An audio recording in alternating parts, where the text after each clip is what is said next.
ಯಾರನ್ನು ಹೋಲಿಕೆ ಮಾಡಬೇಕಾಯ್ತು ನಿಮ್ಮ ತಂದೆ ಜೊತೆಗೆ ಅವ್ರ ಜೊತೆಗೆ ಹೋಲಿಕೆ ಮಾಡ್ಕೊಂಡಿದ್ರೆ ನೀವು ಎಚ್ ಸಿ ಮಹದೇವಪ್ಪನ ಜೊತೆಗೋ ಅಥವಾ ಇನ್ಯಾವುದೋ ಒಬ್ಬರು ಸಾಮಾನ್ಯ ಜನಗಳ ಜೊತೆಗೆ ಹೋಲಿಕೆ ಮಾಡ್ಕೊಂಡಿದ್ರೆ ನಮ್ಮ ಅಭ್ಯಂತರ ಇರ್ತಿಲ್ಲ.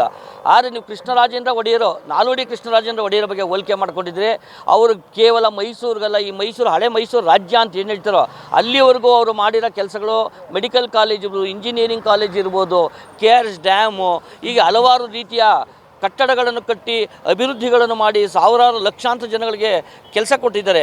ಇನ್ನು ಕಾವೇರಿ ಡ್ಯಾಮ್ ಕಟ್ಟಿ ಒಣಭೂಮಿಗಳ ಏನು ಬೆಜ್ಜಲು ಭೂಮಿಯಾಗಿತ್ತು ಮಂಡ್ಯ ಜಿಲ್ಲೆ, ಮೈಸೂರು ಜಿಲ್ಲೆ, ಅದಕ್ಕೆಲ್ಲ ನೀರಾವರಿ ಆಯಿತು. ಅದರಿಂದ ಲಕ್ಷಾಂತರ ಜನಗಳು ತಮ್ಮ ಜೀವನನ ಉದ್ಧಾರ ಆಯಿತು. ಇವತ್ತಿಗೂ ಕೂಡ ಪ್ರತಿಯೊಬ್ಬರು ಕೂಡ ಮಂಡ್ಯ ಜಿಲ್ಲೆ, ಮೈಸೂರು ಜಿಲ್ಲೆ, ಶಿವಮೊಗ್ಗ ಎಲ್ಲ ಕಡೆ ಕೂಡ ಕೃಷ್ಣರಾಜೇಂದ್ರ ಒಡೆಯರ ಫೋಟೋ ಇಟ್ಕೊಂಡು ಪೂಜೆ ಮಾಡ್ತಾರೆ. ಯಾವ್ದಾರ ಮನೇಲಿ ನಿಮ್ಮ ಫೋಟೋ ಇಟ್ಕೊಂಡು ಪೂಜೆ ಮಾಡಿದ್ರೆ ಅದು ಮೋಸ್ಟ್ಲಿ ನಿಮ್ಮ ಮನೇಲಿ ಮಾತ್ರ ಇರ್ಬೋದು ಅಂತ ಹೇಳ್ತಾರೆ. ಇಷ್ಟೇ ಹೇಳೋದು, ನಿಮ್ಗೆ ಎಲ್ಲರೂ ಒತ್ತಾಯ ಮಾಡ್ತೀವಿ, ದಯವಿಟ್ಟು ನೀವು ಕ್ಷಮೆ ಯಾಚಿಸಿ. ಒಂದು ವೇಳೆ ನೀವು ಕ್ಷಮೆ ಯಾಚಿಸಲಿಲ್ಲ ಅಂದರೆ ನಾವು ಮುಂದಿನ ದಿನಗಳಲ್ಲಿ ನಿಮ್ಮ ರಾಜೀನಾಮೆಗೆ ಒತ್ತಾಯಿಸಿ ಪ್ರತಿಭಟನೆ ಮಾಡಬೇಕಾಗುತ್ತೆ. ಕೋರ್ಟ್ ಕೂಡ ಹೋದ್ರೂ ಆಶ್ಚರ್ಯ ಇಲ್ಲ. ದಯವಿಟ್ಟು ಈ ಮಾತನ್ನ ವಾಪಸ್ ತಗೋಬೇಕು. ಈ ಸಂದರ್ಭದಲ್ಲಿ ದೇಶ ಏನಿಲ್ಲ, ತನಗೆ ಅಭಿಮಾನ ಇರಬೇಕು, ತಂದೆ ಬಗ್ಗೆ ದುರಾಭಿಮಾನ ಇದೆ. ತನ್ನ ತಂದೆನೇ ಬಹಳ ಗ್ರೇಟು, ತನ್ನ ತಂದೆ ಅಂದರೆ ಇತಿಹಾಸ ಗೊತ್ತಿಲ್ವಲ್ಲ ಅವ್ರಿಗೆ. ಇತಿಹಾಸನ ಮೊದಲು ಸಿದ್ದರಾಮಯ್ಯವ್ರಿಗೆ ಸ್ವತಃ ನನಗನ್ಸುತ್ತೆ ಸಿದ್ದರಾಮಯ್ಯನೇ ಮನೇಲಿ ಬೈದಿರ್ಬೋದು, ನೀವು ಹೋಗಿ ಮೂರ್ಖುಂತರ ಈಗ ಹೋಗಿ ಮಾತಾಡಿ ನನ್ನ ಮಾನ ಮರ್ಯಾದೆ ಕಳೀತೀಯ ನೀನು, ನಿನ್ನ ಮಾತಿಗೆ ಉತ್ತರ ನೋಡಿ. ಸಿದ್ದರಾಮಯ್ಯವ್ರಿಗೆ ಹೋಗಿ ಮಾಧ್ಯಮದವ್ರು ಪ್ರಶ್ನೆ ಮಾಡಿದಾಗ ಅವರು ನೀವು ಈಗ ಹೇಳಿದರೆ ನಿಮ್ಮ ಮಗ ಅಂತ ಕೇಳಿದ್ರೆ ಅದಕ್ಕೆ ಉತ್ತರ ಕೊಡಲಿ. ಅದು ಬಿಟ್ಬಿಟ್ಟು ನಾನು BJPಗಿಂತ ಜಾಸ್ತಿ ಮಾಡಿದ್ದೀನಿ. ನಿಮಗೆ ಕೇಳ್ತಾ ಇರೋ ಪ್ರಶ್ನೆ ಏನು ಸಿದ್ದರಾಮಯ್ಯನವರೇ? ನಿಮ್ಮ ಮಗನ ಪ್ರಶ್ನೆಗೆ ಉತ್ತರ ಕೊಡಿ. ನಿಮ್ಮ ಮಗನ ಪ್ರಶ್ನೆಗೆ ನೀವು ಉತ್ತರ ಕೊಡೋಕ್ಕಾಗಲ್ಲ ಅಂದರೆ ನೀವು ಯಾರ ಪ್ರಶ್ನೆಗೆ ಉತ್ತರ ಕೊಡ್ತೀರಿ? ಈ ರಾಜ್ಯದ ಜನತೆ ಪ್ರಶ್ನೆಗೆ ಉತ್ತರ ಕೊಡೋಕ್ಕಾಗುತ್ತಾ? ಆ ದಿನ ನೀವು ತಾವು ಸಮರ್ಥಿಸ್ಕೊಳ್ಳೋದು ಬಿಟ್ಟು ಈ ಕೂಡಲೇ ಮಗನಿಗೆ ರಾಜೀನಾಮೆ ಕೊಡಿಸಿ, ಇಲ್ಲ ಕ್ಷಮೆ ಯಾಚಿಸಿ. ಈ ಎರಡೂ ಮಾಡಲಿಲ್ಲ ಅಂದರೆ ಮುಂದಿನ ದಿನಗಳಲ್ಲಿ ನ್ಯಾಯಾಂಗ ಹೋರಾಟವನ್ನು ಮಾಡಬೇಕಾಗುತ್ತೆ.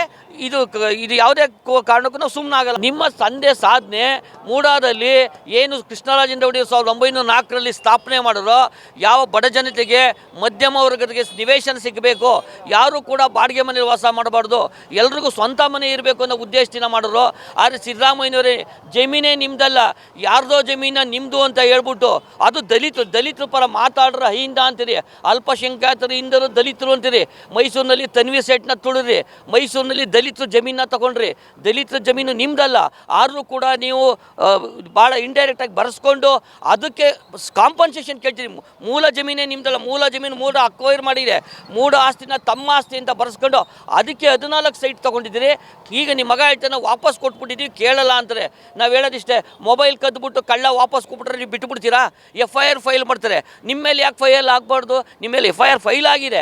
ಆದರೂ ಕೂಡ ಈಗಲೂ ಅಷ್ಟೇ ನೀನು ಸುಪ್ರೀಂ ಕೋರ್ಟ್ನಲ್ಲಿ ನ್ಯಾಯ ಸಿಕ್ಕಿದೆ ರೀ. ನೀವು ಒಬ್ಬರು ವಕೀಲರು, ಯಾರು ಸಾಮಾನ್ಯ ಜನತೆ ಮಾತನಾಡೋದನ್ನು ಒಪ್ಕೋತೀನಿ. EDನಲ್ಲಿ ಏನು ರೀ ಆಗಿದೆ, ED ಇಂಟರ್ಫಿಯರ್ ಆಗಬೇಡದು ಅಂತ ಹೇಳಿದೆ ಹೊರತು ಜನಪ್ರತಿನಿಧಿ ನ್ಯಾಯಾಲಯದಲ್ಲಿ ನಿಮ್ಮ ನ್ಯಾಯವನ್ನು ವಾಪಸ್ ತಗೊಂಡಿದ್ದಾರಾ? ಹೈಕೋರ್ಟಲ್ಲಿ ವಿಭಾಗೀಯ ಪೀಠದಲ್ಲಿ ಕೇಸ್ ನಡೀತಾ ಇದೆ, ವಿಭಾಗೀಯ ಪೀಠದಲ್ಲಿ ವಾಪಸ್ ತಗೊಂಡಿದ್ದಾರಾ? ಎಲ್ಲೂ ಕೂಡ ನಿಮ್ಮ ಕೇಸ್ ವಜಾಗಿಲ್ಲ. ನಿಮ್ಮ ಕೇಸು ನ್ಯಾಯ ಏನು ಶಿಕ್ಷೆ ಆಗಬೇಕಾದ್ರೆ ಹಾಗೆ ಆಗುತ್ತೆ. ನಾನು ಒಬ್ಬ ವಕೀಲನಾಗಿ ಹೇಳ್ತಿದ್ದೀನಿ. ಇನ್ನಾರು ನಿಮ್ಮ ಪಕ್ಷದ ಮುಖಂಡರುಗಳು ನಮಗೆ ನ್ಯಾಯ ಸಿಕ್ಕಿದೆ, ನ್ಯಾಯ ಎಲ್ರಿ ನ್ಯಾಯ ಸಿಕ್ಕಿ ED ನ್ಯಾಯ ಕೊಟ್ಟಿದೆ, ED ಇಂಟರ್ಫಿಯರ್ ಆಗೋಕ್ಕೆ ಸೂಕ್ತ ಸಮಯ ಅಲ್ಲ ಅಂತ ಹೇಳಿದ್ದಾರೆ. ಆದರೆ ನಿಮ್ಮ ಮಗ ಕೂಡ ನಮಗೆ ನ್ಯಾಯ ಸಿಕ್ಕಿದೆ, ಎಲ್ಲೂ ನ್ಯಾಯ ಸಿಕ್ಕಿಲ್ಲ. ಈ ವಿಚಾರದಲ್ಲಿ ಶಿಕ್ಷೆ ಆಗೋದು ಖಂಡಿತ.